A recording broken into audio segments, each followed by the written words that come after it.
L'infini se contemple indéfiniment. Ça se passe là-haut, par Eric Simon. C'est un résultat exceptionnel. Une très vaste étude vient de mesurer la constante de Hubble, H0, par une toute nouvelle méthode, complètement indépendante des deux autres méthodes qui sont en désaccord entre elles. La méthode utilisant les céphéides et les supernovas, et la méthode reposant sur la mesure du fond diffus cosmologique. Ce tout nouveau résultat donne une valeur de H0 très précise qui se trouve cohérente avec les mesures récentes par les céphéides et supernovas. Les mesures issues du CMB par Planck sont donc à nouveau en difficulté et avec elles le modèle standard de la cosmologie. On doit cette étude à une grande collaboration internationale appelée H0 LICO pour H0 Lenses in Cosmograils Wellspring. La méthode qu'ils ont mis en œuvre pour mesurer la constante de Hubble H0 est simple et géniale sur le papier et très innovante dans sa mise en œuvre. Ils ont exploité le phénomène relativiste de l'anti-gravitationnel produit par des galaxies et qui produisent un dédoublement des images de quasars situés à grande distance en arrière-plan. 5 lentilles différentes de ce type ont été exploitées. L'idée est la suivante.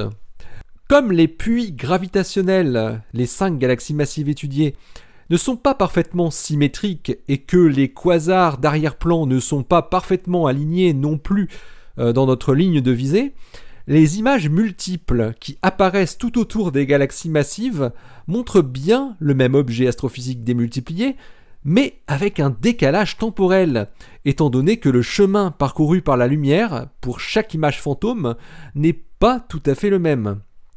Et comme les quasars d'arrière-plan montrant ces images multiples sont des objets qui émettent des rayonnements par bouffées très bien définis dans le temps, il est aisé de mesurer l'écart temporel qui existe entre chaque image fantôme d'un même quasar dans la lentille multiple.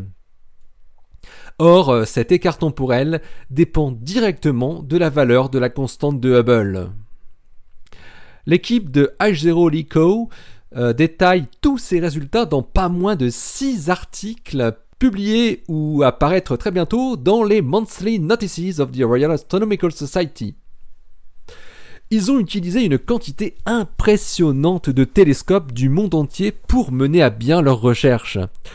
On peut les citer, alors le télescope japonais Subaru, les télescopes spatiaux Hubble, oui logique, et Spitzer, les télescopes américains Keck et Gemini, le Very Large Telescope européen, ainsi que les télescopes Victor Bianco, le Canada-France-Hawaï, le petit Suisse Leonhard Euler télescope de 1,20 m, et enfin le télescope de 2,20 m de l'ESO.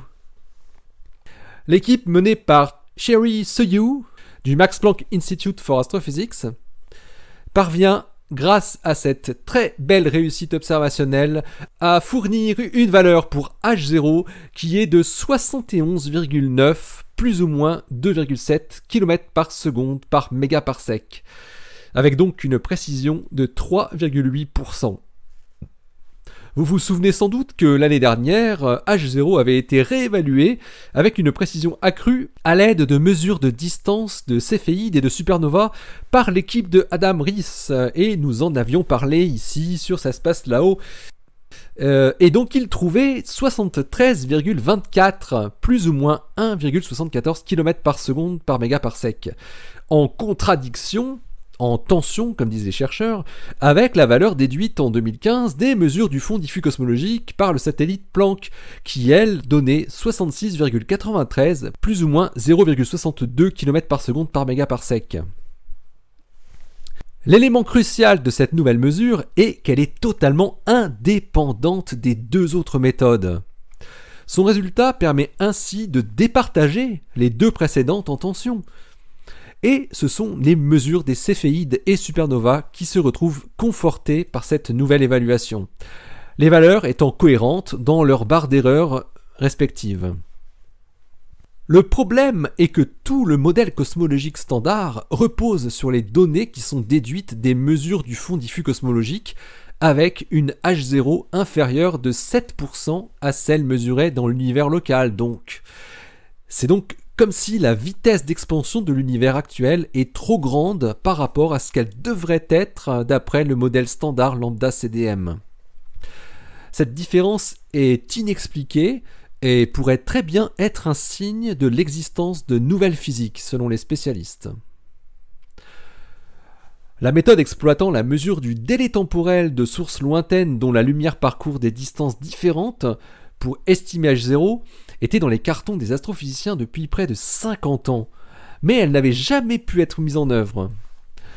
L'effort de la collaboration H0 LICO pour y parvenir enfin est tout à fait remarquable et même bluffant. Les chercheurs de la collaboration sont maintenant à la recherche de nouvelles lentilles gravitationnelles ayant les bonnes caractéristiques et espèrent en trouver plusieurs centaines pour affiner encore la valeur de la constante de Hubble et atteindre une précision de 1%. Peut-être pourra-t-on comprendre bientôt pourquoi l'univers semble gonfler plus vite que ce qu'il devrait selon la théorie. Les 6 articles de la collaboration H0 LICO sont à paraître pour les 3 premiers et sont déjà parus pour les 3 derniers dans Monthly Notices of the Royal Astronomical Society, donc le numéro 465 daté de mars 2017 pour les 3 derniers. Et peut-être le même numéro pour les précédents. Je mets les liens tout en bas de ce billet. Je ne les cite pas car ils sont vraiment nombreux. 6 articles bien denses et qui expliquent tous les détails. Voilà, restez bien à l'écoute sur le www.ça-se-passe-là-haut.fr. Ça se passe là-haut, le blog où l'univers de la constante de Hubble se contemple indéfiniment. Vous retrouvez cette émission bien sûr sur iTunes, bien sûr sur PodCloud, ainsi que sur Stitcher et YouTube. Et aussi toujours sur le blog lui-même, bien évidemment. Allez, d'ici la prochaine, portez-vous bien, restez bien les yeux vers le ciel et les pieds sur terre. Allez, salut!